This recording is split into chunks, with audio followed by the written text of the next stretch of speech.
Mesdames et messieurs, bonsoir et merci de suivre cette édition. La session budgétaire 2015 de l'Assemblée nationale a été clôturée ce matin sous la présidence de Amadou Salifou, président de l'Assemblée nationale.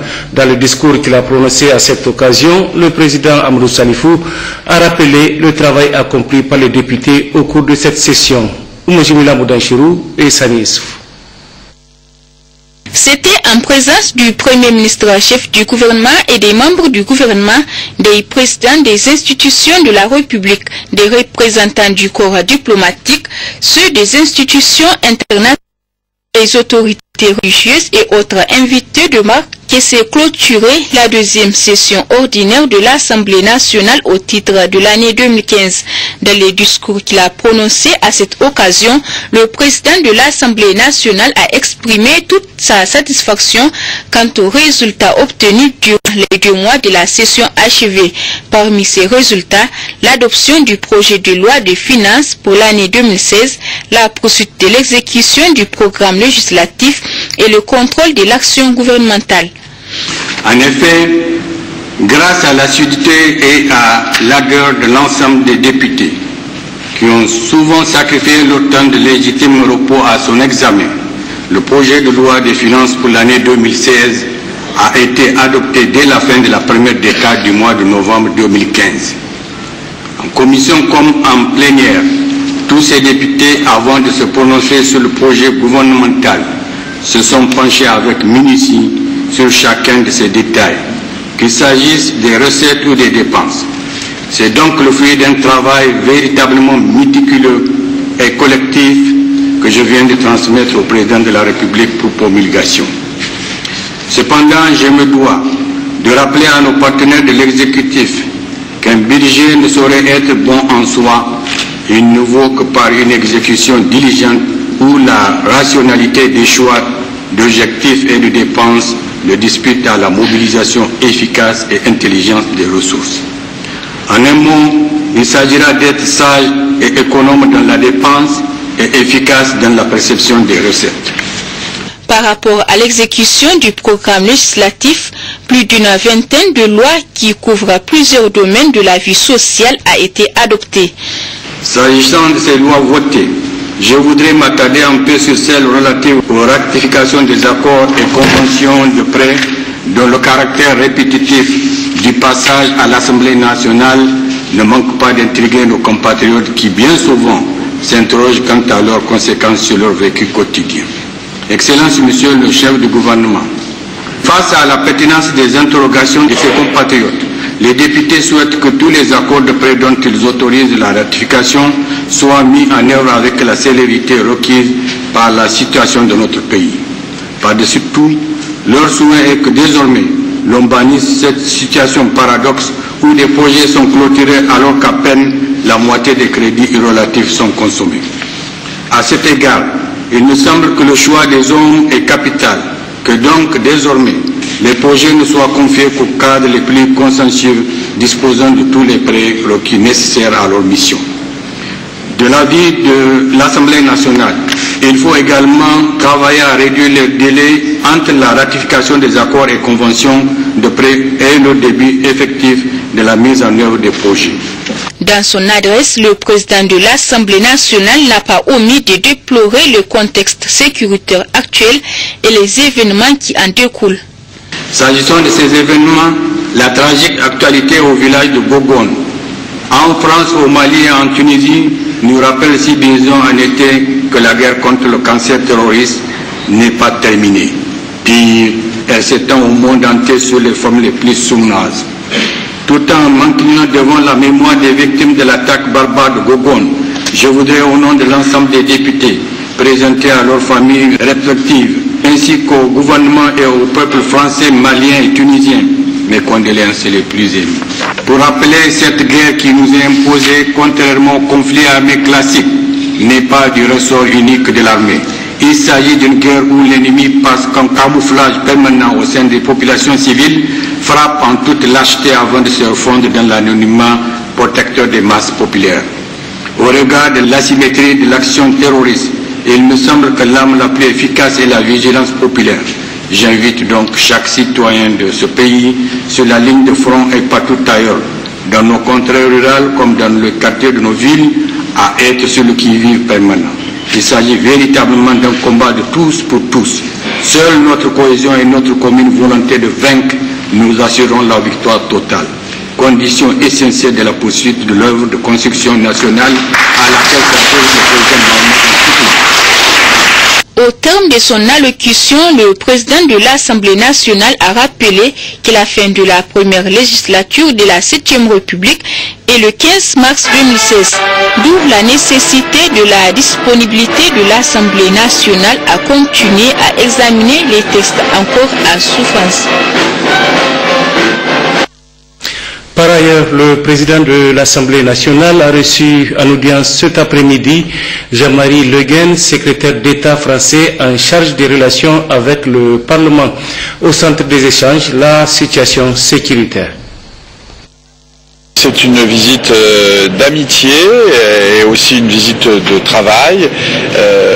La France et le Niger, qui sont deux pays amis depuis très longtemps, avec une amitié presque exclusive, aujourd'hui se retrouvent encore plus fortement en solidarité parce que ces deux pays sont aujourd'hui attaqués par le terrorisme et il nous paraît plus que jamais nécessaire de resserrer les liens qui existent entre la France et le Niger. Donc je suis venu ici apporter un message d'amitié et de solidarité du gouvernement français, du président de la République française à nos amis nigériens et notamment à Monsieur le Président de l'Assemblée nationale. Et puis nous avons évoqué évidemment la situation dans nos pays respectifs et réfléchi à la manière dont nous devons travailler à resserrer encore nos liens les plus forts. L'actualité dans nos régions au terme de sa mission sur la campagne agro-silvo-pastorale et hydraulique 2015 au titre de la région du Dosso, le ministre de la Jeunesse et des Sports a présidé une réunion de synthèse que nous résument Salamatou Adamou et Mourou Abdou. Après 6 jours de tournée en profondeur dans les 8 départements qui composent la région du Dosso, l'heure est à présent à la synthèse de cette mission de pré-évaluation pour tirer un bilan global de cette campagne dans la région. À cet effet, après les mots de remerciement du premier vice-président du conseil régional du Dosso, adressé aux populations de la région pour leur hospitalité manifestée à cette délégation, le gouverneur de la région de Dosso, Abdoulaye Issa, membre de cette mission, mentionne l'objectif de la tournée et surtout félicite le ministre de la Jeunesse, Abkarim Damalam, pour l'avoir bien conduit. Comme vous le savez, la campagne agricole 2015 n'a pas répondu à nos attentes, bien que jugée globalement excédentaire. En effet, la mauvaise répartition des pluies dans le temps et dans l'espace n'a pas permis de boucler le cycle des cultures, laissant apparaître des zones et des villages déficitaires. Toutefois, grâce à la clairvoyance des autorités de la 7e République, dans la mise en œuvre de l'initiative 3N, il a été rapidement développé des stratégies palliatives, dont la mise à la disposition des paysans des boutures de manioc dès le 15 août 2015, en vue de mieux maîtriser la situation. Ensuite, après les exposés présentés par les différents directeurs des services techniques, notamment l'agriculture, l'élevage, l'environnement et l'hydraulique, sur les différents résultats centralisés au niveau régional, le coordinateur général de l'initiative 3N sur les appuis des maisons du paysan et communes de convergence, le ministre Abkarim Damalam, livre la synthèse de cette mission. Il est important de mentionner les efforts incontestables déployés par les plus hautes autorités du pays, à la tête desquelles son Excellence M. Issoufou Mahamadou, chef de l'État, président de la République, ainsi que du chef du gouvernement, son Excellence Brigitte Raffini, pour accompagner le bon déroulement de la campagne 2015. En conclusion, et au vu de toutes les données qui ont été communiquées et renforcées par les constats faits lors des visites par la délégation ministérielle, il est permis d'estimer acceptable la campagne agro-silvo-pastorale hydraulique 2015 dans la région de Dosso. L'État et ses partenaires une fois de plus, prendront les dispositions nécessaires partout où de besoin sera pour atténuer les éventuelles inquiétudes pour les villages déclarés à risque. L'espoir est permis, car nous ne sommes qu'à la pré-évaluation de la campagne dont les données des cultures irriguées et le fourrage issu des sous-produits agricoles ne sont pas encore intégrés. La mission se réjouit d'avoir constaté que les cultures irriguées dans la région de Dosso et les efforts de mise à disposition des intrants agricoles, notamment les semences, les engrais et les pesticides, à nos vaillantes populations déjà commencées, vont se poursuivre. Notons ici que, pour matérialiser la reconnaissance des autorités administratives et coutumières de la région de Dosso, au ministre de la Jeunesse et des Sports, Karim Damalam, le gouverneur de la région de Dosso, Abla Issa, lui a décerné un témoignage officiel de satisfaction, en reconnaissance à tous ses efforts, plusieurs fois démontrés par des actions concrètes pour défendre les intérêts des populations de la région de Dosso auprès des plus hautes autorités du pays. Un témoignage que le ministre Karim Damalam a dédié à tous les membres de cette mission de préévaluation.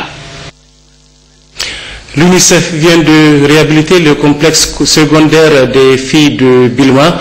Le bâtiment a été réceptionné hier matin par la ministre des Enseignements secondaires en présence de la représentante de l'UNICEF au Niger et du gouverneur de la région d'Agadez. Le compte rendu de Maman Ali Taher et Nassir Nakakale. Arrivé en début de matinée d'hier dans la région d'Agadez par voie aérienne, accompagné de Madame la représentante de l'UNICEF, Madame Viviane Van Stangerm, et du gouverneur de la région d'Agadez, le colonel-major Mamadou Fodé Kamara. Madame Betty Achetou Habibou a été d'abord accueillie avec sa délégation à l'aérodrome de Durkou par le préfet de Bilma et d'autres personnalités locales avant de recevoir les honneurs d'un détachement de la garde nationale. Peu après, le cortège ministériel s'est ébranlé en direction du chef-lieu du département, situé à 45 km plus au sud. À son arrivée dans cette localité, le ministre de l'enseignement secondaire a été également chaleureusement accueilli par la population dans la cour du CS Cantana de Bilma. En effet, grâce au partenariat du Niger avec l'UNICEF, le dortoir de cet établissement à Cantine a été réhabilité par l'UNICEF pour un coût de 25 millions de francs CFA. Plusieurs discours ont marqué cette cérémonie. Le discours de bienvenue du maire de Bilma, la locution de la représentante de l'UNICEF, Mme Viviane Van Stengen, qui a exprimé le plaisir de retourner pour la seconde fois à Bilma. Bilma étant une commune de convergence, la représentante de l'UNICEF a déclaré que la réhabilitation des dortoirs des filles du CS Cantana de Bilma cadre avec la planification des activités des programmes de coopération dans la dite commune. Cette action, devrait préciser Mme Viviane Van, est une réponse aux doléances exprimées tant par la population que les autorités. Suivra ensuite le discours inaugural de Madame la ministre de l'Enseignement secondaire, Betty Achetou Habib Oumani, qui a longuement évoqué les actions réalisées depuis 2013 par les autorités de la 7e République sous la conduite éclairée du président Issoufou Mahamadou pour redonner à l'école nigérienne en général et le secondaire en particulier ses lettres de noblesse. Aussi, cette cérémonie a été marquée par la remise de cadeaux symbolique à la ministre et à la représentante de l'UNICEF qui, en dépit des multiples occupations et l'éloignement de Bilma, ont sacrifié une partie de leur temps à cette cérémonie. C'est par la visite des dortoirs des filles réhabilitées qu'a pris fin le séjour de la délégation de Madame la ministre à Bilma. Le ministre de l'Environnement, de la Salubrité urbaine et du Développement durable, Adamou Chefou, a procédé hier au lancement des activités génératrices de revenus AGR Salubrité. Des activités qui visent non seulement à rendre la capitale Niamey propre, mais également à créer des emplois aux jeunes. Oumajibila Moudachirou et Ousmane Sani Abdou. Niamey, la capitale, reste encore sale malgré les sensibilisations et les efforts des autorités pour la rendre propre. Fort de ces constats, le ministère de l'Environnement, de la Salubrité urbaine et du Développement durable a initié le projet Activité génératrice de revenus AGR Salubrité, dont le lancement fait l'objet de la présente cérémonie. pour la mise en œuvre des activités de création d'emplois et d'assainissement de l'environnement. 3 structures des arrondissements communaux 1, 2 et 3 sont retenues, à savoir l'Amicale des femmes de Banifondu 2, Action Jeunes et Emploi et ONG Assainissement pour la sauvegarde de l'environnement. La participation des populations à travers une prise de conscience s'avère plus que nécessaire.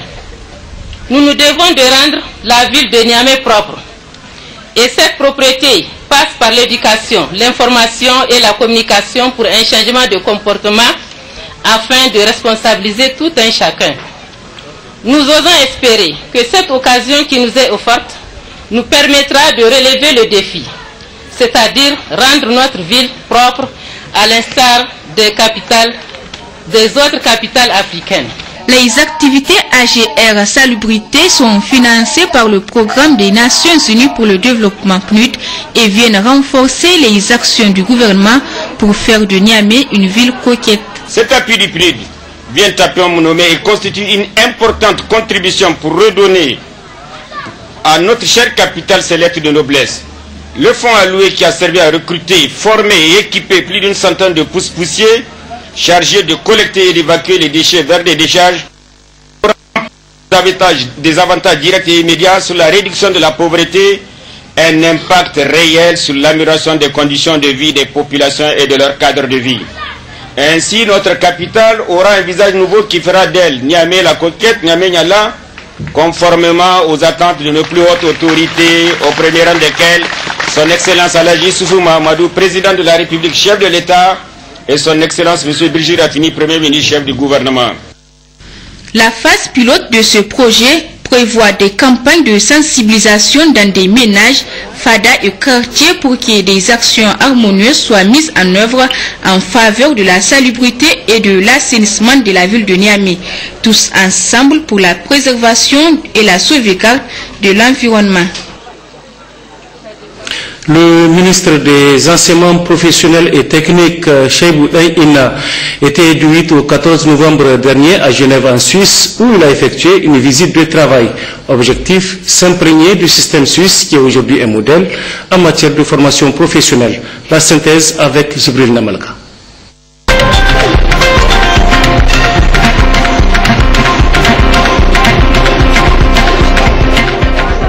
Quelques heures seulement après avoir foulé le sol suisse, le ministre des Enseignements professionnels et techniques et sa délégation ont eu droit et l'honneur d'être les invités de marque le dimanche 8 novembre en visitant la Cité des métiers qui est à sa 3e édition. Une exposition des différentes réalisations dans le domaine de la formation professionnelle. L'on dénombre plus de 500 métiers professionnalisants et c'est justement pour découvrir et s'inspirer de cette expérience que le ministre Cheibou Inna a effectué cette visite avec l'appui de la coopération suisse. Nous avons un système de formation professionnelle et technique que nous sommes en train de construire. Et nous sommes, en faisant cette visite, à la recherche des expériences des autres pays. Le ministre Cheibou Inna, qui accompagne l'ambassadrice du Niger, a été en atelier pour présenter l'expérience nigérienne. Une présentation faite par le secrétaire général adjoint du ministère, Idé Seydou Sandi, et par la suite prendre connaissance également du système suisse. Dans le modèle suisse, les apprentis et les apprenants passent 2/3 du temps dans l'entreprise et 1/3 en classe, d'où ce système dual et alternance contribue considérablement au développement d'un pays. J'espère que ce voyage et discussions vous permettront d'en avoir appris plus et peut-être de mettre en place un système dans votre pays pour lequel on est prêt de vous apporter notre soutien et nos conseils. Tout comme les 2 premiers jours, le mardi 10 novembre aussi a été chargé, riche en enseignements. Partout où la délégation passe, la formation professionnelle est pratiquée par amour et aussi grâce au conseil des parents. L'enseignement, en fait, on peut faire beaucoup de choses, créatifs et expressifs. À l'Office de la formation professionnelle et continue de Genève, Cheikh Bouna a beaucoup échangé avec le directeur adjoint sur le financement des études, l'application des lois cantonales et fédérales. Dans l'après-midi du mercredi, le ministre Cheikh Bouna était dans les locaux de la Direction de développement et de la coopération suisse DDC, accompagné du président de la Chambre des métiers, celui de la Fédération des artisans, le maire de Gaïa, le directeur général du FAPCA, le secrétaire général adjoint, le représentant de la coopération suisse au Niger. Le ministre Cheikh Bouna a été reçu par M. Sager, le patron de la DDC à Berne. Des échanges somme toute intéressantes au vu de l'importance de l'intérêt qu'accorde le Niger au modèle suisse qui contribue à la réduction du chômage dans un pays. Les portes de la DDC sont grandement ouvertes au Niger et dans la mesure du possible, elle accompagnera la formation professionnelle nigérienne. Ça va continuer, notre engagement dans votre pays, ça va continuer en tant que pays prioritaire et dans le cadre de notre coopération, la formation professionnelle, formation de base, évidemment c'est aussi important, mais la formation professionnelle va continuer d'être un poids lourd. Après la visite de la Haute École des sciences agronomiques, forestières et alimentaires, la délégation était au secrétariat d'État de la formation, CEFRI. Le secrétaire d'État à la formation et à la recherche et à l'innovation a rassuré le ministre Cheikh Bouna qu'il a vu juste. Donc vous avez le défi avec beaucoup de jeunes d'avoir l'impact maximal possible sur la totalité de la population. Et nous avons eu le président Hollande qui a visité la Suisse il y a quelques mois, qui a fait pratiquement la totalité de sa visite sur ce thème. Nous avons les États-Unis d'Amérique qui ont un grand intérêt. Vous avez raison, je crois que le modèle plutôt francophone, mais aussi anglophone. Les objectifs fixés par les autorités de la 7e République, ceux d'apporter le pourcentage de la formation professionnelle de 8 à 25% d'ici à 2016, sont en phase d'être atteints. La formation professionnelle dans le domaine agricole contribue à l'atteinte de ces objectifs, d'où la visite de l'Institut agricole de l'État de Fribourg. Dans l'après-midi du vendredi, la délégation a visité l'école de la construction de Tolochena, où le rôle de l'entreprise a été développé dans la formation professionnelle. Nous avons des expériences pilotes concluantes. Il ne nous reste plus qu'à les généraliser. Si au Niger, la taxe d'apprentissage est libérée, je crois que tous les aspects qui ont été développés dans la lancée du démarrage du FAFPA connaîtra en fait beaucoup de solutions. Donc il y a lieu de demander à nos parlementaires, à nos autorités administratives au plus haut sommet de faire en sorte que cette taxe-là soit complètement libérée en faveur de la jeunesse nigérienne. Ce qui m'a beaucoup intéressé, c'est la possibilité qu'il y a d'établir des relations de partenariat avec cette école pour la formation de nos enseignants et aussi pour l'élaboration du curricula. C'est une école qui est en relation avec d'autres pays. Ils nous ont donné l'exemple de la Bulgarie. Comme pays africain, il y a le Sénégal, il y a aussi le Gabon. Et j'espère que nous serons le 3e pays africain à établir ces relations de partenariat. Un atelier de synthèse a sanctionné cette visite du ministre des Enseignements professionnels et techniques en Suisse qui promet des lendemains meilleurs au secteur car la jeunesse doit avoir du travail, doit être formée à travers une formation professionnelle qui devient une nécessité pour stabiliser le présent et développer le futur conformément aux vœux du président de la République, chef de l'État, Issoufou Mahamadou.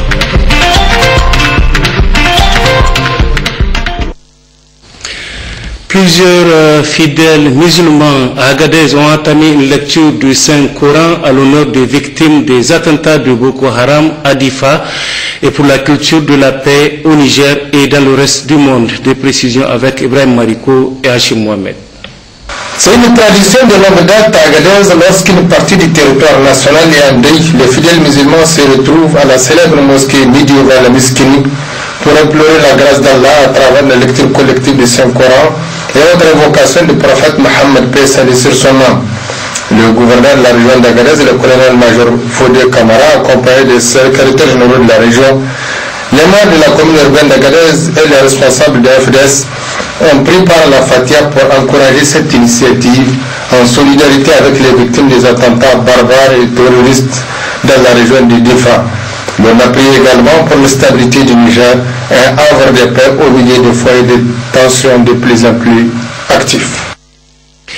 La communauté Jamaat islamique Ahmadiyya organise depuis ce vendredi, et cela pour 2 jours, sa 11e conférence annuelle au sein de sa mosquée. Cette conférence, dont le thème est la paix, selon les enseignements du Saint-Coran, entend transmettre le message de paix que prône la religion musulmane aux participants venus d'horizons divers. Mariam Dakou et Ablayali.